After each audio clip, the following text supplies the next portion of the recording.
So I'm sure for most of you, I'm an unfamiliar face. I don't actually live on the island. I live in Brooklyn. And I started coming to Roosevelt Island 5.5 years ago. I moved to New York 6 years ago from Canada. And what drew me to it was the wild space. I saw a blue jay on my first visit. And shortly after first coming to the island, I met Rossana and started helping with the wildlife on the island. So I'm going to do a bit of presentation on Wildlife Freedom Foundation.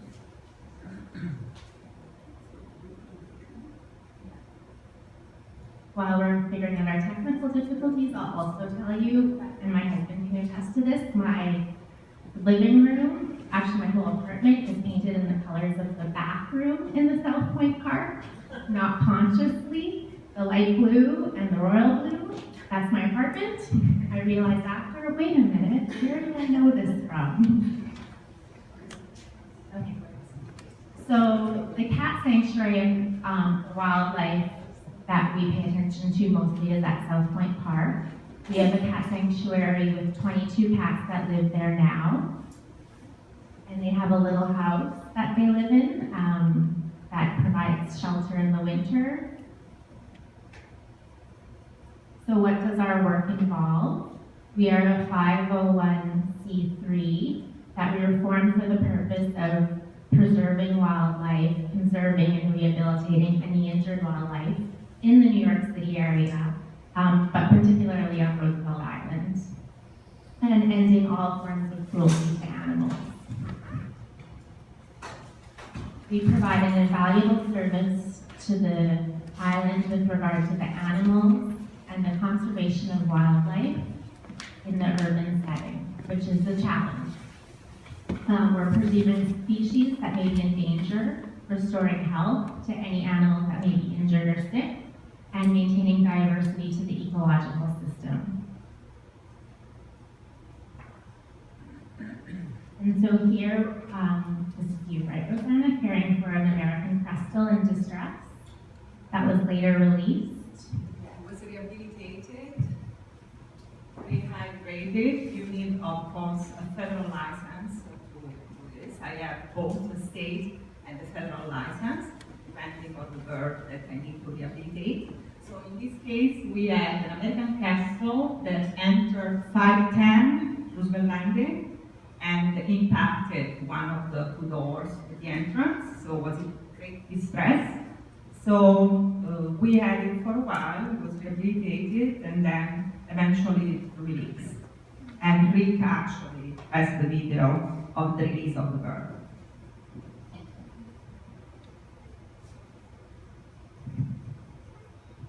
So in our first year of operations, we've worked tirelessly to protect the wildlife on the island and animals in New York City, and we've gotten some media, I'm sorry if I'm standing in the way, some media attention from some pretty big news outlets like the New York Times and Fox News, also the Main Street Wire, our town, and the Roosevelt Island Historical Society.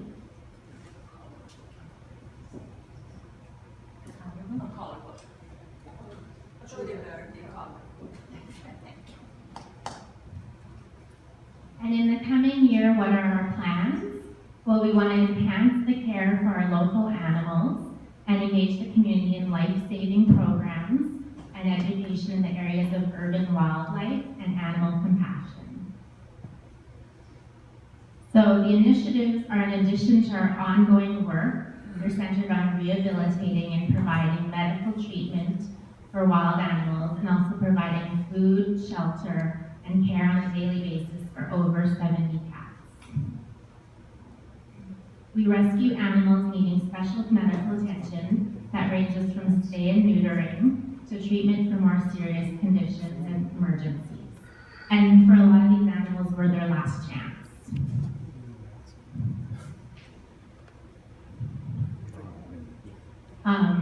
Some more rehabilitation here. So there's a syndrome called angel wing, which is a debilitating syndrome for waterfowl, water birds. And so we take these birds in and rehabilitate their wings.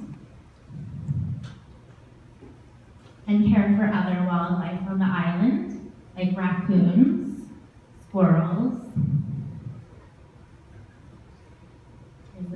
squirrel fell out of its nest. And we're also wanting to educate our children on the island about the importance of wildlife and being compassionate towards the wildlife. So we had the daisies at the cat sanctuary in South Point. And they were involved in a fundraiser for us, so they made some artwork, which we were able to sell at our Halloween show. So the goal is to create an environment that teaches compassion and builds much kinder communities. And how are we going to do this? We want to teach children to respect animals and emphasize the importance of animal welfare, respect for nature, and responsible citizenship. Extending compassion to other living beings is a very important and precious life lesson. Proper humane education reinforces tolerance, empathy, and compassion for all creatures.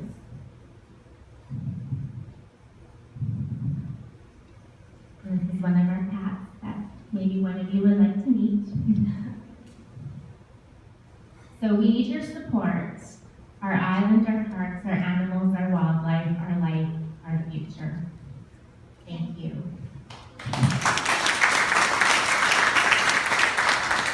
Are there any questions for the foundation? Yes, Judy. First of all, Rossana is amazing. Last week I called her, there was a dead squirrel. It's apparent that some of our housing companies tried to kill off the squirrels. The next day she had the state environmental police here, and I hope they caught and find the person who did that.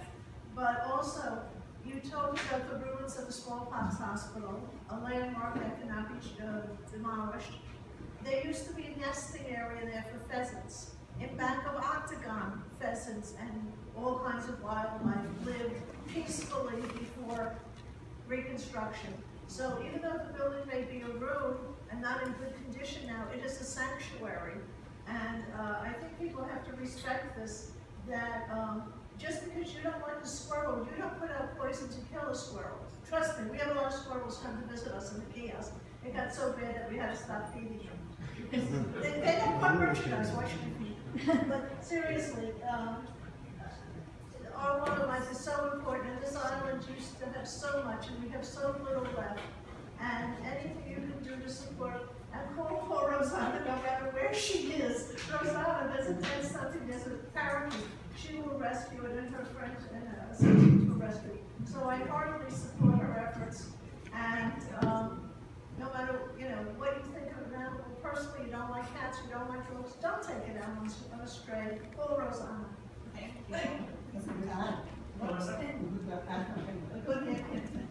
Thanks for your presentation. So I've always been under the impression that domestic cats and wildlife don't actually mix very well. So I'm just wondering a little bit more about the purpose of the sanctuary, what the goal is. Do we have like prevention goals for more domestic cats living outdoors? So we spay and neuter the cats so they don't procreate. We're also feeding them. They're not hungry, so they're likely to hunt is much less.